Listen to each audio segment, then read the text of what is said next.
നമ്മുടെ Indian judiciary സിസ്റ്റത്തിൽ നമ്മുടെ കോർട്ടുകൾ എത്രത്തോളം ഇമ്പോർട്ടൻ്റ് ആയിട്ടുള്ള പങ്ക് വഹിക്കുന്നു അല്ലേ? നമ്മുടെ കോർട്ടുകളെ മൂന്നായിട്ട് നമ്മൾ ക്ലാസിഫൈ ചെയ്തിരിക്കുന്നത് അതിൻ്റെ ഡിഫറൻറ്റ് ലെവൽസ് വെച്ച്. അതിൽ ഏറ്റവും ടോപ്പ് ലെവലിൽ നിൽക്കുന്നതാണ് സുപ്രീം കോർട്ട്. സുപ്രീം കോർട്ട് എന്ന് പറഞ്ഞാൽ ഇന്ത്യൻ പരമോന്നത നീതിപീഠം. നമ്മുടെ സുപ്രീം കോർട്ട് എവിടെയാണ് സ്ഥിതി ചെയ്യുന്നത്? ഡൽഹിയിലാണ് നമ്മുടെ സുപ്രീം കോർട്ട് സ്ഥിതി ചെയ്യുന്നത്. അത് പ്രിസൈഡ് ചെയ്യുന്ന ആരാന്ന് വെച്ചിട്ടുണ്ടെങ്കിൽ ചീഫ് ജസ്റ്റിസ് ഓഫ് ഇന്ത്യയാണ്. അപ്പോൾ വളരെ പ്രമാദമാനപരമായ കേസുകളാണ് ഈ പറഞ്ഞ സുപ്രീം കോർട്ടിൽ കൈകാര്യം ചെയ്യുന്നത്.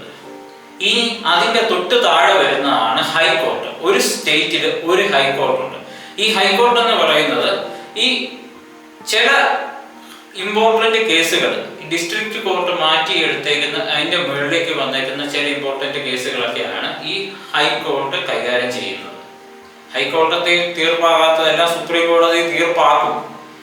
അപ്പൊ ഹൈക്കോർട്ടിൽ പ്രിസൈഡ് ചെയ്യുന്ന ആരാന്നറിയോ? ഹൈക്കോർട്ടിൽ പ്രിസൈഡ് ചെയ്യുന്ന ആളാണ് നമ്മളുടെ ചീഫ് ജസ്റ്റിസ്.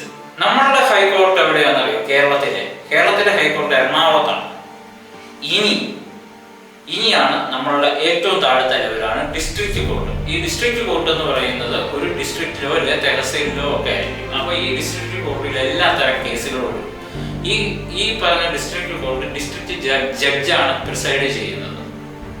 ഇനി ഒരു കോർട്ടുണ്ട്, നിങ്ങളുടെ ക്ലാസ് ടീച്ചർ. ആ ടീച്ചറെ നിങ്ങൾ ബുദ്ധിമുട്ടിക്കരുത്. ടീച്ചർ ഈ കുട്ടിയെ അടിച്ചു, ടീച്ചർ ഈ കുട്ടിയെ മാറ്റി. അതൊന്നും ഒരു കോർട്ടാണ് കേട്ടോ. അധികം നിങ്ങളെ വരെ ബുദ്ധിമുട്ടിക്കരുത്.